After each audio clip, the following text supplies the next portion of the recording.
Yep. Good evening, RCAF Nation. We are so pleased to be on here with you this evening. It is 8 o'clock Central Time, and we are here to talk to you about the cattle industry long-range plan that RCAF has released today. We are so excited to be here with our board, members of our board, to be able to explain to you a cursory overview of this long-range plan. And then over the course of the next 4 weeks, we will dive deeper into each of these points.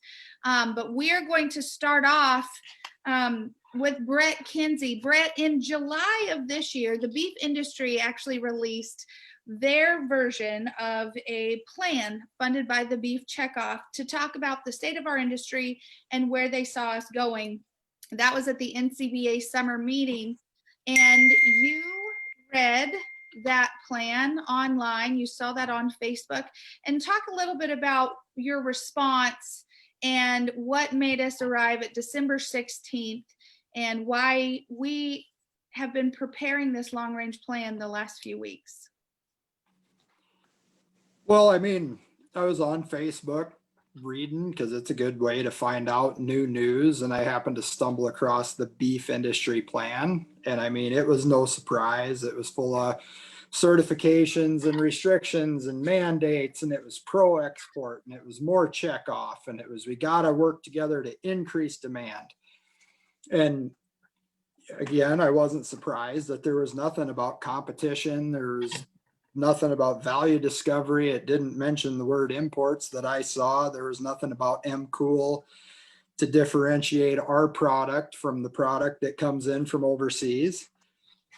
And so what do you do when you read something like that? You post a snarky comment, you go back to doing paperwork. The next day you get up and go to work and you move on with your life because there's nothing you're going to do about it. But, you know, over time, it kind of ate on me. And, you know, you get to thinking, it just became obvious that there is a beef production part of our industry and there is a cattle production part of our industry. And that's been illustrated just recently with the Tri-State article about Kate Miller and Corbett Wall speaking out at the Farm Bureau convention in Rapid City. For a long time, our industry told us, no, everybody's a beef producer. But now, when there's no way to explain the disparity between the returns to the beef side and the cattle side, now they're saying, yeah, they're two different things. They're not connected. And so with all that being said, I just decided I got a hold of Bill. I sent him a copy of that beef industry plan. And I said, you know, we should do something like this since we've always known there are two parts of an industry that interact. We should clearly state that the issues that we've been working on to promote and the issues that we need to further work on to promote. And so that's what we did. And I mean, several meetings from all, you know, input from all the board members from all across the United States, all volunteer cattlemen that make their living raising cattle. And this is what we came up with. Mm-hmm. And well, there's a couple things before we get into the plan itself, that these are my views, not necessarily the board of RCAF, but it's just things to think about as we talk about this going forward. And this is in my humble opinion. This plan is a plan for cattlemen. And if we achieve these goals, it will be done by cattlemen. The answers have to go through Washington, but they have to come from cattlemen. We have the skin in the game. We're the ones that are going to have to get behind this and push to get it done. You know, if this turns into just an organizational food fight, it fails. It was a waste of time. It was a waste of what, 6 weeks and countless meetings and editing and pros and cons and Adam Smith discussions and back and forth between us all. And, you know, it's very important, if you agree with this document, this is something that when you contact your congressman, state or national, local, and you tell them that something needs done, this document lays out in a very clear order what we need to return prosperity to rural America, what we need to create some leverage for our side. We all know the fed cattle market, it's a barometer of leverage. It has nothing to do with supply, demand. It has, I shouldn't say nothing, but it has way more to do with current leverage by the concentrated organizations that buy our cattle than it has to do with any quality or anything like that. Another point is, some people are going to see this and it's a 5-year plan. They're going to say, we don't have 5 years. Think about what's occurred from 2015 to 2020. Think about what's occurred. A lot of us operated with our own money in 2014, maybe for the first time ever in the history of the operation. And think about what's occurred in those 5 years, and now think about what could occur in the next 5 years. But a lot of people are going to say that we don't have 5 years, and I would agree completely that they're right. And that's why it's on us, not RCAF, not that organization or any other organization. It is on the producers. If we want a seat at the table, we have to take it. And, we're in a time of transition in this nation. And maybe something good can come of the disarray that we find ourselves in. So that's what I appreciate, I always appreciate your take on history. You always keep me, you call a lot with, hey, such and such happened historically. And when I was getting ready to prepare for this meeting, I found it ironic that in 1773, the Boston Tea Party happened December 16th. And it happened as a response to a monopoly on tea. And I just found that to be an interesting, just an interesting coincidence that we are figuratively, I don't know if we're throwing the tea over the ships, but we're certainly saying enough is enough. Here's our plan, and we're taking our industry back. I'm so sorry I did not introduce you properly. I just threw you right into this. Brett Kinsey, you are the Region 3 Director. You cover North Dakota, South Dakota, and Nebraska. You do a phenomenal job for us, and I appreciate you so much.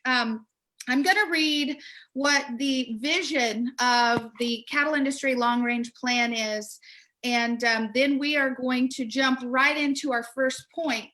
The vision of this long-range plan to be a profitable and viable United States agriculture industry that supports rural communities and is comprised of widely dispersed, family-owned and family-operated cattle farms and ranches whose owners and operators are free to make their own production and marketing decisions. That screams freedom, that screams liberty, and I appreciate the mission of this statement so much. We're going to jump right into the first point, Brett, and I'm going to just go ahead and let you speak to that if you would. The first point that we're going to speak tonight, and again, where this is a cursory overview, we will dig deeper into these points as the weeks progress, but to grow demand for the U.S. cattle by growing demand for U.S. born, raised, and harvested beef. Brett, we have over 80 people on our Facebook Live right now. Talk to us about that first point. We're so fortunate in this country to have the tools that we have and to have the genetic composition that we've built to over generations, and to have the Food Safety Inspection Service that works hard and is funded by the American taxpayer. Our beef is the envy of the world. We have a checkoff that doesn't promote it, American beef, in this country, but yet overseas they make sure to promote beef as American beef because it means something. It means something not just to us, but to the world. And, as ranchers, we get to thinking that we work pretty hard, right? And we do work hard, but this country is full of people that work hard. I mean, I could bore you to tears naming jobs that are harder than my job. And when those people buy a piece of meat and it says product to the USA, it needs to mean product to the USA, because maybe it's accident or maybe it's intentional, but those people need to know what they're getting. They need to know that they're getting the quality that we create. They're getting the safety that's created by our food inspection system. And they just deserve honesty. It's not too much to ask. Right. Over the last 10 days during the NFR, I had the great pleasure of being able to represent RCAF in Fort Worth.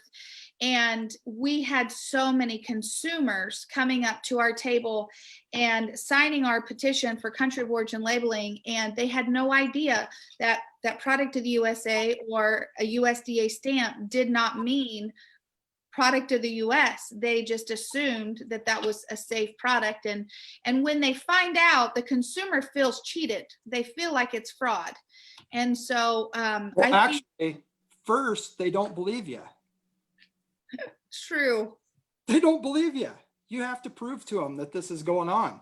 It's so ludicrous. So sorry to interrupt, but that's what I. It is almost unbelievable that it is so. How basically they are lying to us. That's how most consumers feel. And as producers, we feel like don't steal our trademark. So I appreciate you explaining that first point. The second point that we'll address tonight, we're going to go over to Eric Nelson. Eric. Tatum, might I interject before you get to Eric? Sure. You guys are talking about transparency, and our plan is very specific how we would create that transparency for consumers. And it's not just hollow words like maybe the industry plan that came out in July was. I mean, they say things, but we have specific points to let the consumers know and to be transparent as producers, whether we're ranchers or feeders. Thank you, and I'm sorry, Eric, but thought that needed to be said. No, I love this open forum that it can be just a roundtable of ranchers just to discuss really a snapshot of where we're at in a very candid way. Eric Nelson, you're up next. You're a Regional 7 director from, if I can remember my Roman numerals correctly here. You represent Minnesota, Iowa, and Wisconsin. And boy, howdy, you sure have taught me a lot about the cattle feeding sector of our industry. You're a true hero in my book. You're one of our plaintiffs as well for the lawsuit against all four packers, which takes great courage. And we all thank you so much and applaud you for your courage. Eric, talk to us a little bit about increased competition and market transparency for U.S. born and U.S. raised cattle, which of course includes our spot market protection bill of 5014. Well, thank you. You know, in this cattle industry long range plan, you know, we've got a number of objectives. One of them is to improve cattle sector profitability for United States cattle farmers and ranchers. And, you know, profit is not a 4-letter word, and it's something that as an industry we have to get back to. And so in this plan, you know, we've got 6 points here in the plan where we want to respond and try to increase competition and market transparency. And we have not only a short game within this plan, but also a long game. You know, there are definite needs, immediate needs. And that's really where, you know, our first point, you know, the 5014 Senate File 3693, the Grassley Tester spot market protection bill is, you know, the part of the plan that we need right away. Those of us that are dealing in the slaughter cattle market on a weekly basis know the pressures. I mean, the control and what sellers have to deal with on a weekly basis. The term negotiation is being used pretty loosely anymore, because a phone call with the offer of a price and maybe 60 seconds to accept it or reject it is not really negotiation. And so that's kind of the state of the industry. And thankfully we recognized early on, clear back in March, that we needed a short game. We needed something to help out. You know, cash negotiated trade has gone down nearly 60% in the last 15 years. And so it's critical that we get some immediate help. Mm-hmm. Well, and your senator is to be applauded, Senator Grassley, for really stepping up to try to help us. And you've done such a good job in making sure that your federal delegation is listening to us. And, we'll have to talk about this at another time, but you and Brett Kinsey, man, you are definite citizen lobbyists. And I think you may have your congressional staff on speed dial as much as you all talk to them, which is what it takes, right? The squeaky wheel. Well, it does. And we saw a whole nother segment of animal agriculture, the hog industry, integrate just 22 years ago. And Iowa was #1 in the country in pork production, hog production at that time. And we all went through that. And I've had dozens of people tell me today, former hog producers, that said if they'd only known the way that was going to go, they would have made a fight out of that whole situation of 22 years ago. And really encouraging all of us, and even being willing to help. And so I'm really involved as much tonight to try to encourage those that might be watching to get involved, because we need to enlarge the circle of influence. Brett said it really well. It's going to be cattlemen that are going to have to carry the major part of this load, but we've got neighbors all around us that maybe also have some good friends in political circles, and we could sure use their help too. One of the things that I heard when I was in Fort Worth, Eric, to your point, is, look, the cavalry's not coming. We're the cavalry. So this is, it's a strong group of leaders here, and we do. RCAF is every cattle producer that wants to stay independent. You're RCAF. You may not know you're that label, but that's who you are.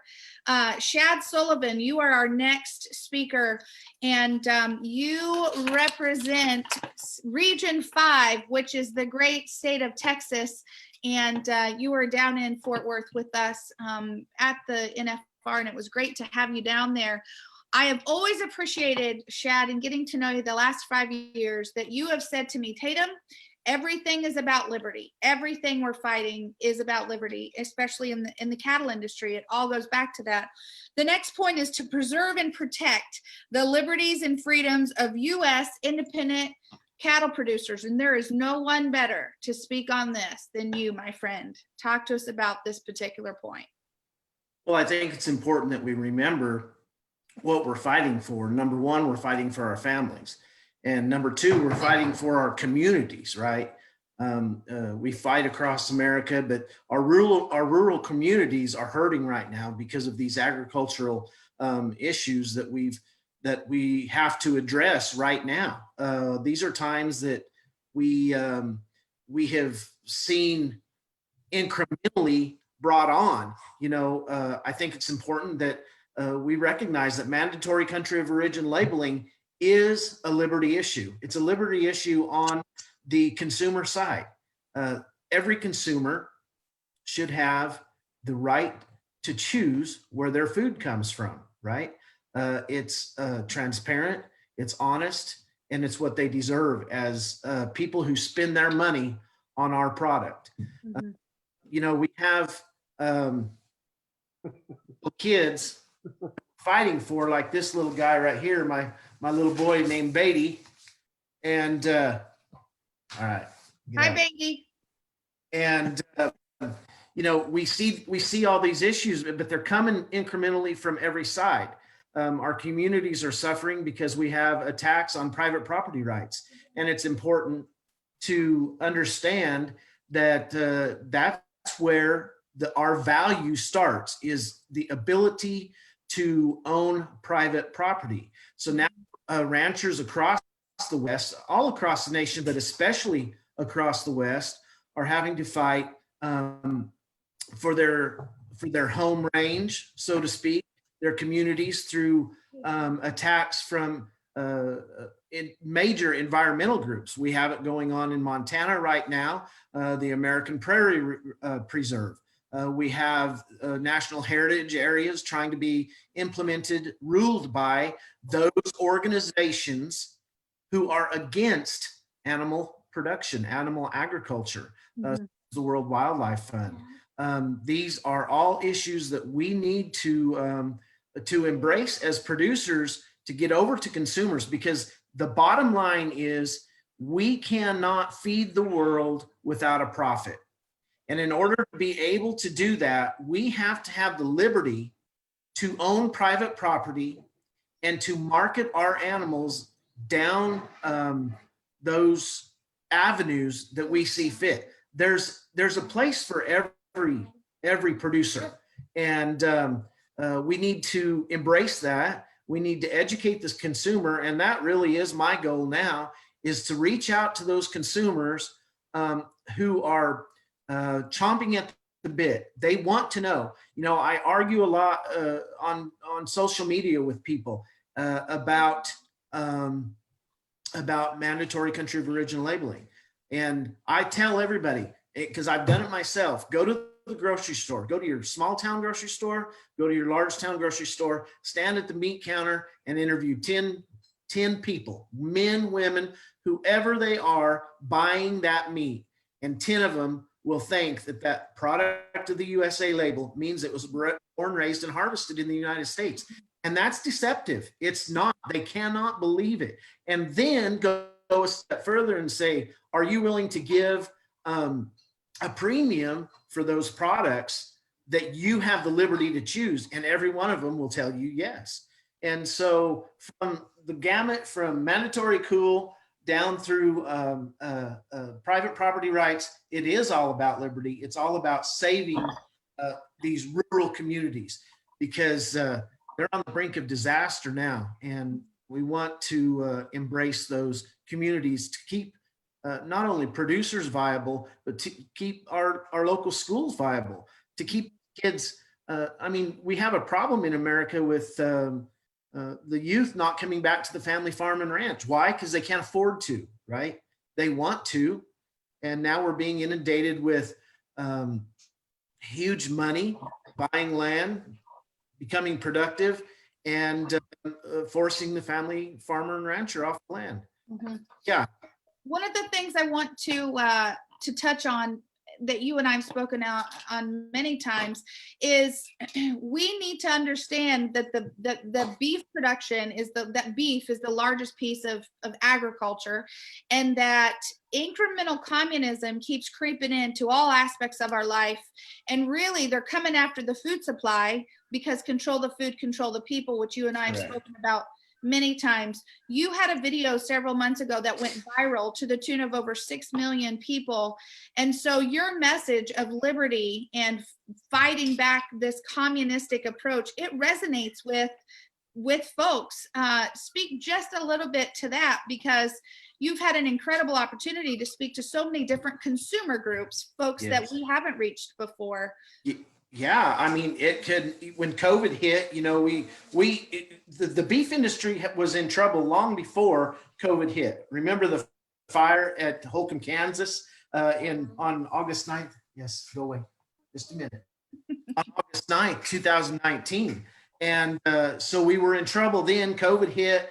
And, you know, I had just had enough and did this video off the cuff. And, you know, what was surprising about it is that it did resonate with people, and they were surprised how fragile their food system is. And I think it woke Americans up and said, hey, you know what, maybe, just maybe, we've put too much of our trust into a centralized food supply system. And we have, right? So when COVID hit, backup started, the bottleneck began, and we were wasting food while people were sitting in line, food lines longer than they had been since the Great Depression. And at the same time, we were destroying our harvests. We were importing foreign beef that is not as safe as ours. And I'm sitting here going, this cannot continue. We have to change something about this. People are going broke. I mean, we have the highest percentage of Bankruptcies, well, we're at what, 24, 25% so far this year, bankruptcies. We have a problem. We have to address it. And it's going to take producers and consumers coming together. I've had a jillion consumers call me about that video and say, let us come together. We want to help you. Hey, listen, all of these attacks coming from the environmental groups, from the vegan groups, those are small groups.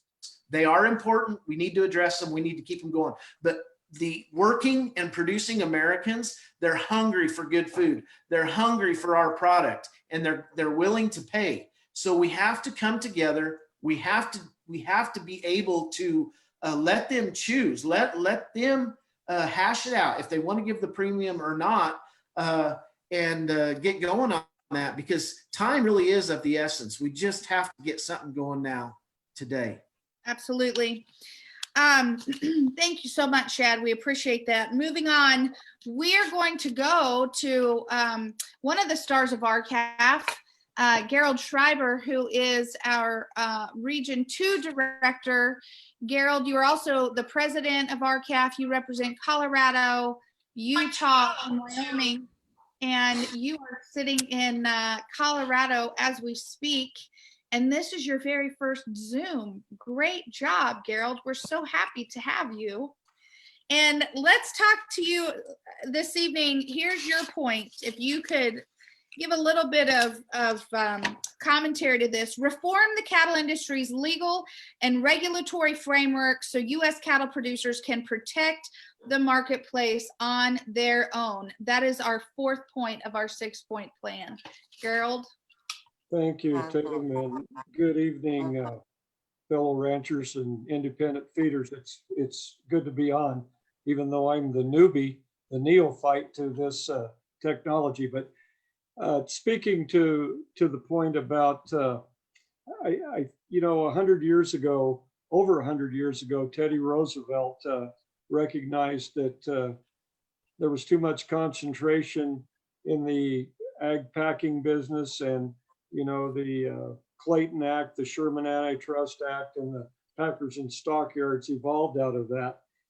But after over 100 years, and our long-range plan addresses this and what it takes, we need to get the USDA and our Secretary of Agriculture to actually working for American ranchers and keeping our interests first. But most of you might know, although President Trump did a lot of good things in the trade arena, some good, some bad for agriculture, but he was tough. One of the things that didn't come out of the Trump administration and this Secretary of Agriculture was any meaningful action from P&S. In fact, the Packers and Stockyards was basically eviscerated and moved into the ag marketing division of USDA. Now that can't happen. The thing that I realize after 40 years in this business is, and I would say that to a person on the board, we're all very strong independent free marketers, but we're independent individuals, and an individual cannot stand up to the power of 4 packers that harvest 85% of our beef production. So my point and our long range plan, we're going to work with this, and it'll be Tom Vilsack again, but we're going to work to try to get some things done back with P&S. Everybody says, well, you know, the DOJ should get it done. You know, if you had a Secretary of Agriculture that was legitimately working for ranchers and feeders, he's got the power. He just needs this past one and just chose not to work for independent ranchers and feeders. And so Tatum and fellow participants, we have got to put the pressure on.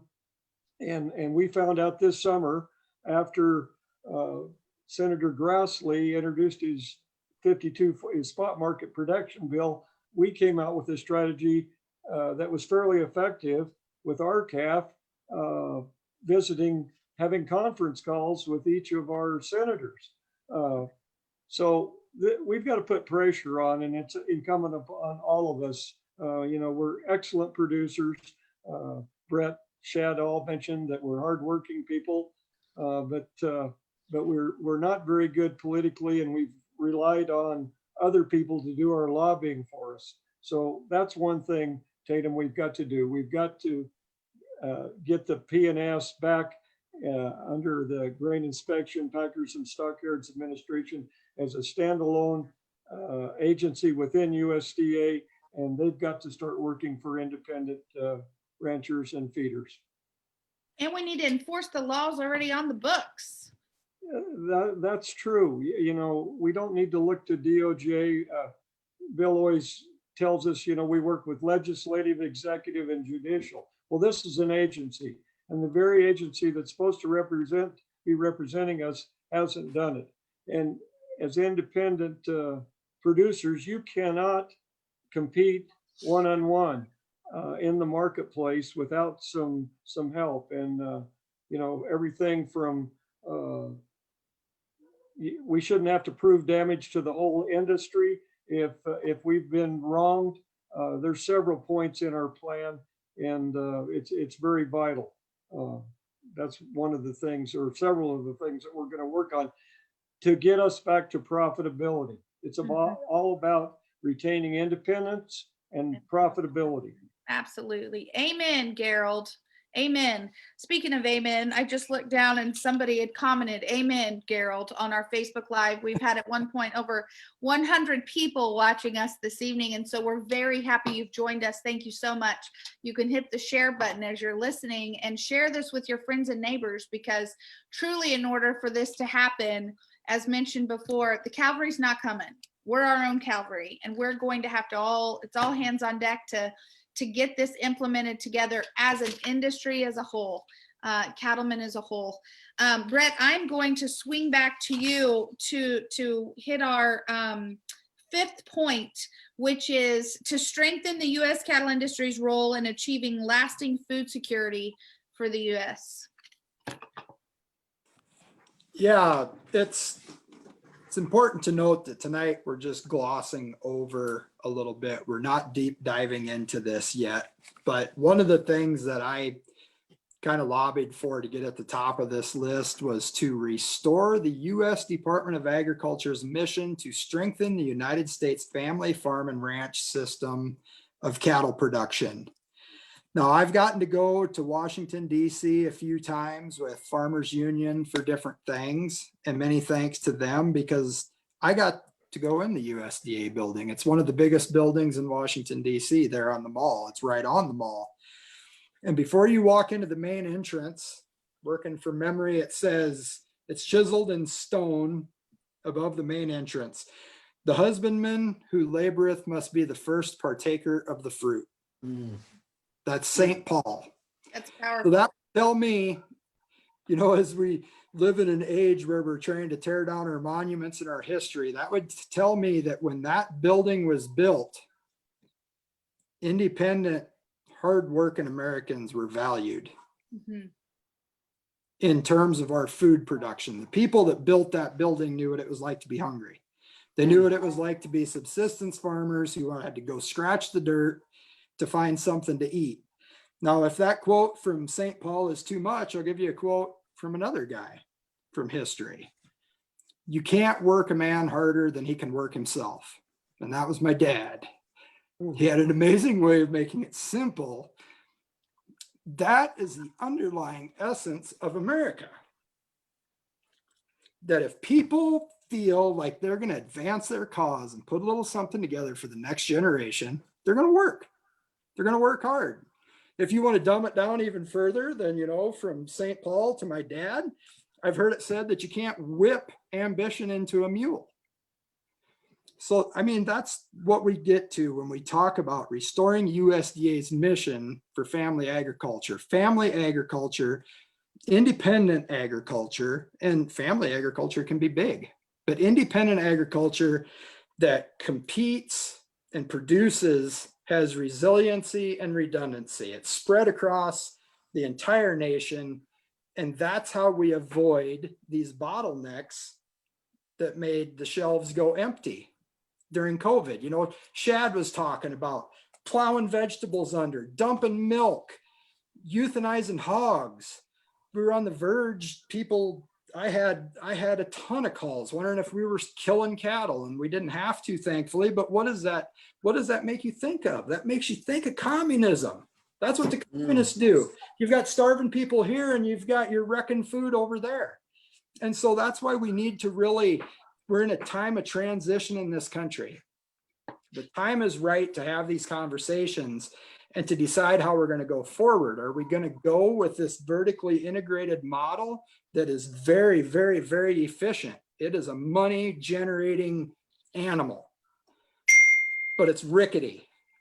And so, you know, there's a lot of points in here about doing foot and mouth disease research on the mainland and all these things to keep our country safe. But number one is to just figure out what USDA's mission is again, and what their plan is for agriculture. And let's not let the empty shelves become the new normal. Mm-hmm.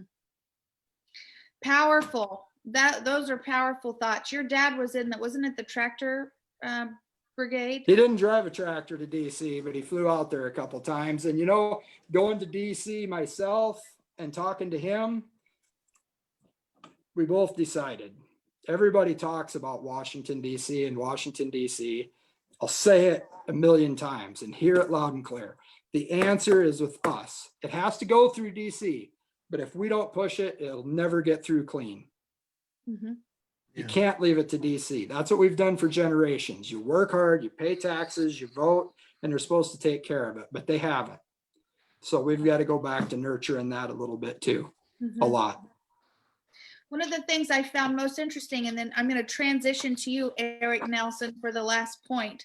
But one of the things that I have found here just recently in the state of Kansas is that when the state legislature is in session, it's 3.5 months out of the year, so that because the majority of the folks in the state legislature were farmers and ranchers, and so then that would give them time to go home and plant and do what they needed to do, and then go back to Topeka and work and do the people's business. And isn't it interesting how we've moved away so far from, in all state legislatures and at the federal level, away from really appreciating the agrarian piece of our industries, of our culture, and we're forgotten until shelves are empty. And so I appreciate you talking about that, and that is a powerful quote that hangs in the USDA. And Eric Nelson, we're gonna swing over to you for this last point, and we can bounce around a little bit because I know I just kind of sprung that on you. The last point is to shift away from global standardization and rely instead on free market principles to drive innovation and excellence. Yeah, and that's a really a great point to finish with. I want to back into just ever so slightly what Brett was just talking about.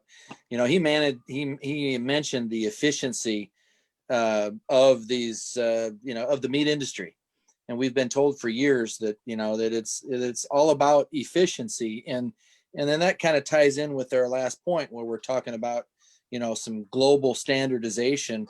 But the efficiency model has really been exposed this year with COVID as a ruse. And, Brett talked about the euthanization of hogs. And here in Northwest Iowa, I live about 30 miles from a highway that was used heavily to haul semi-truckload after semi-truckload of hogs that had been euthanized on their way to a rendering plant. And so what's been exposed is, for years we've been told that it's all about efficiencies so that consumers can have competitive prices and plentiful supply. And that whole model this year failed on the price point and the supply. And that's there for everybody to see now. And it's pretty easy for us to figure out who's friend and who's foe in this whole fight that we've put this long range plan. And it's a little bit of a misnomer, because the long range part of our plan is obviously to succeed over time, but there are also some short term, a short game that we have. And with that, I will talk about, this shift, away, that we want to shift away from global standardization and rely on the free market. Because if you don't have the free market, you lose the incentive for people to innovate and to do what needs to be done. And I think Brett he touched on that a little bit too, talking about how you can't force someone to work any harder than what they will come upon themselves under the right circumstances. And for many generations here in this country, we had that incentive, and I can already see weak points, and it's been exposed this year through COVID, what can happen when you take the ownership out of the hands, the ownership of animals out of the hands of the people that are actually the caretakers. And so we have to get back to the free market principles that built this great country that we have. Our founders were so guided divinely. And I've been in DC enough, and I love to go to the Jefferson Memorial, and it's just amazing. And that's just one of dozens, and there's scriptures everywhere. And they were divinely guided to set up a system of protections.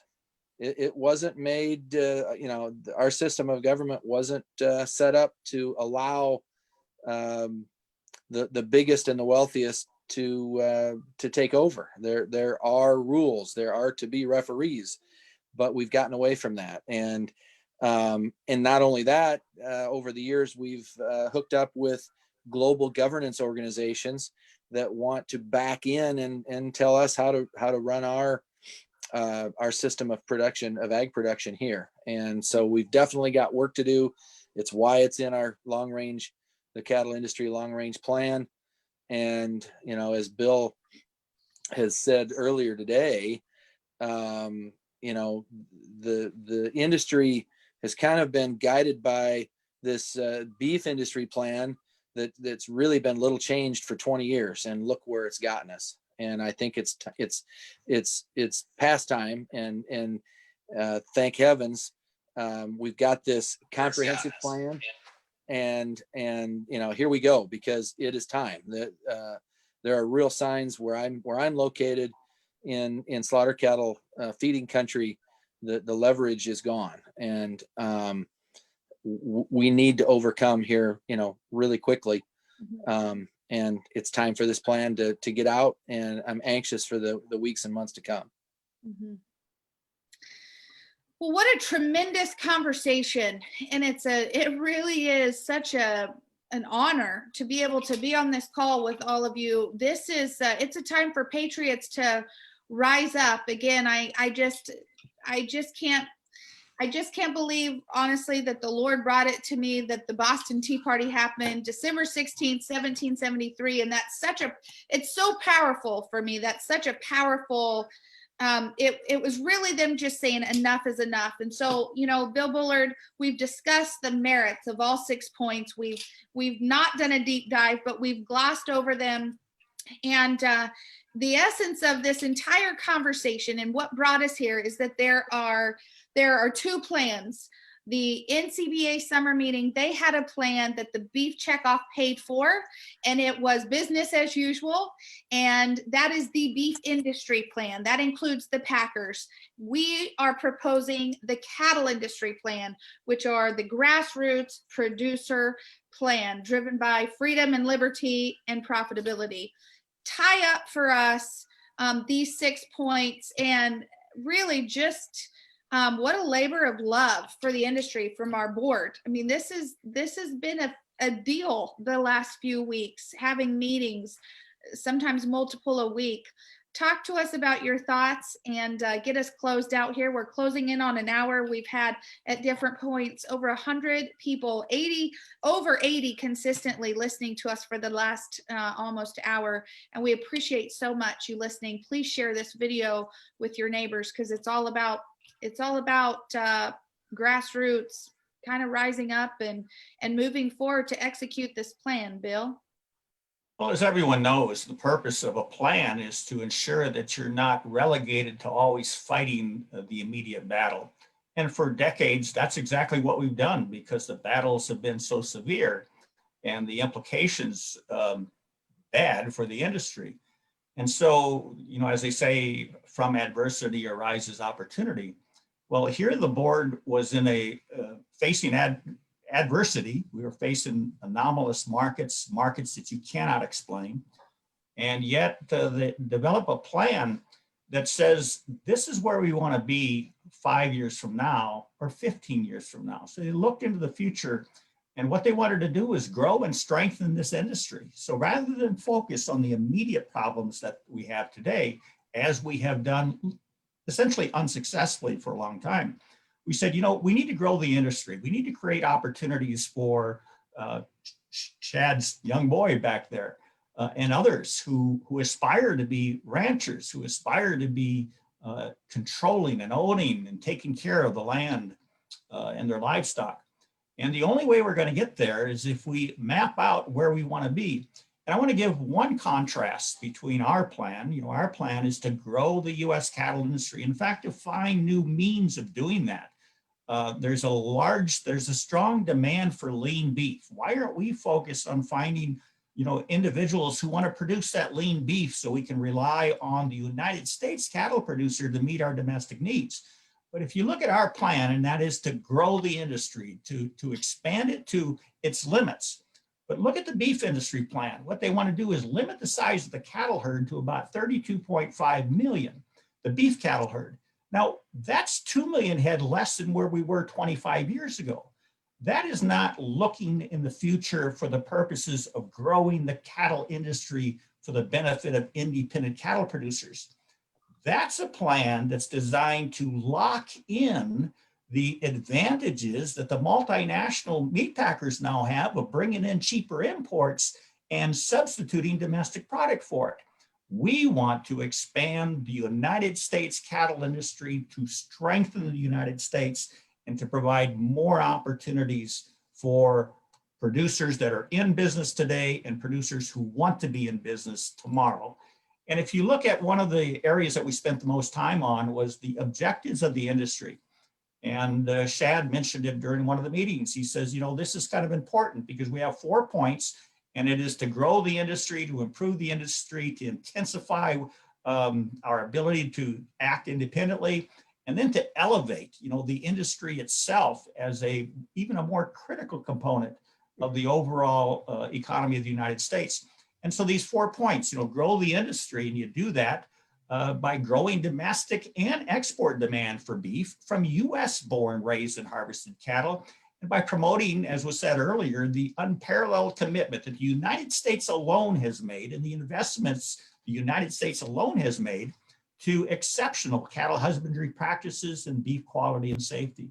Then we talk about improving the cattle sector profitability, specifically focused on this. And this is for United States cattle farmers and ranchers. We want to compete with farmers and ranchers around the globe, but we need an organization, we need a plan to strengthen the profitability of our producers to put them in the best competitive position they could be.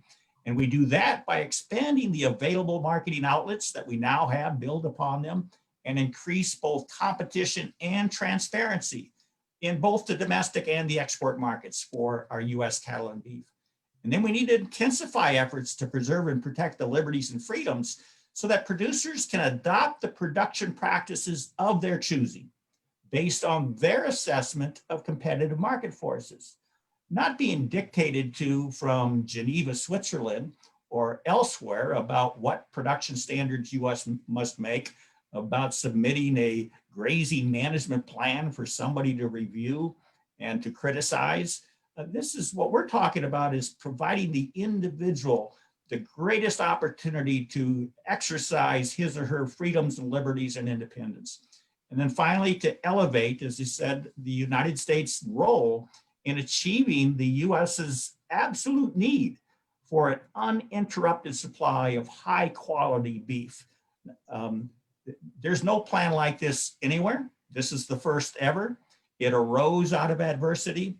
And as Brett aptly said, the industry needs to get behind it. The cattle producers of the United States of America will need to stand shoulder to shoulder and push upon every member of Congress to act, and to act quickly, as Eric had said, because there are short-term and long-term goals in here, but we have to start with what is before us in an urgent way, and that is we've got to fix that broken market, and we have to restore competition for our US produced beef. And so this is the start. This is the start of a new beginning for the independent cattle producers of this country to do what's never been done before, and that's stand up for themselves and not just be herded around like sheep, loaded into the back of a truck because somebody else is taking care of their industry for them. Yeah. It is time that we as cattle producers have to pay attention to the politics of our industry and not just leave it for somebody else to take care of, because we cannot do it by ourselves. It is going to take every grassroots producer. Brett Kinsey, I'm going to end with you. And if you're just a guy or a gal watching this video and all of these points, we've been in these points for the last few weeks. We understand them. We've hashed them out with all of our board, emails back and forth. But if you're just watching this and you're listening to this, what are the takeaways that the common producer can take away from this video and take away and then act? I mean, what is the nuts and bolts of what someone can take away from this long range plan? If they don't ever tune in again, what do they need to do? What does the average producer need to do in response to this? This Facebook Live was good, but it was a very shallow, broad view. You know, if you want to have a future, download this and read it. It's not rocket science. It's deep, it's concise. We're going to succeed or we're going to fail. It's that concise that it has. Then we'll get to that later. It has quantifiable success triggers, as the industry likes to use that word, triggers, or hard numbers that we're going to get to. But the thing is as you read it, let me know what is too much to ask for people that put 3 years into an animal and sell it to somebody who puts 72 hours in an animal. Since 15, if you're an exceptional operator, you win small or break even or lose small if you're lucky. If you're not lucky, you've won small, broke even, or lost big. None of this is too much to ask, is what I'm going to leave you with. And the action step that I would leave you with is read this and email it to your congressman, or call and talk to your congressman or your senator, your governor, your state ag secretary. This is a conversation that needs to be had, because you started with history, so I'll end with history. Tatum likes history. Here's the historical question. What came first, the chicken or the egg? That sounds silly, doesn't it? But what we have here is a standoff. Does the processor rely on the producer, or does the producer rely on the processor? There is a balance there that must be maintained, and there is a balance there that is lost right now. And that's what all of rural America and a whole bunch of consumers now have suffered from. Mm-hmm. So the question is will it become the new normal, or are we going to do something about it? Can't say it enough times. We are in a time of transition in America. Some people want to burn it down. This is a document to build it up.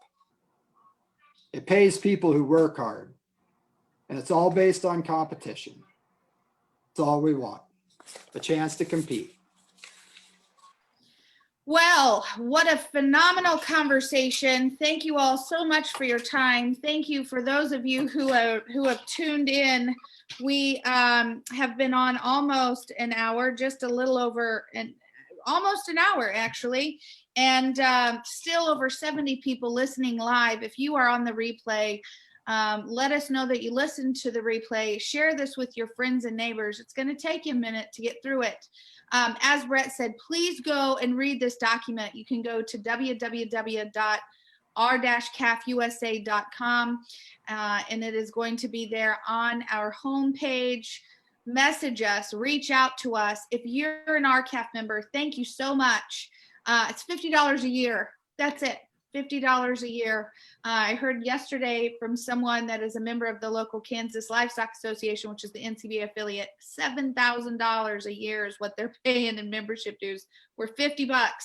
Please join us. Give the gift of membership. It's Christmas time. It really is. We don't have all the answers, but I tell you what, we are just producers working with producers for producers. So join us to be a member. Again, thank you so much for tuning in tonight. We will be back next week, and we will be doing a deep dive into each of these points. And we need your help. It is all hands on deck. Brett said we're in a time of transition. I would say we're in a time of crisis in this country. And we, as the food source, as the food supply, we need to make sure that we keep the integrity of our food supply intact. And it's going to take all of us to do that. So stay awake, stay alert, stay vigilant. Again, thanks for tuning in tonight. Board, Bill Bullard, thank you so much. Mr. President, thank you very much for making your Zoom debut with us this evening. And we will see you all next week. I believe it will be, I don't know what that date is. Bill, is that next Wednesday? Where are we going to meet next? I think it's Next Wednesday, 7 o'clock Mountain Time. 7 23rd. o'clock Mountain Time next Wednesday, the 23rd. Thank you all and good night. Good night. Good Thank night. you. Good night. Good night.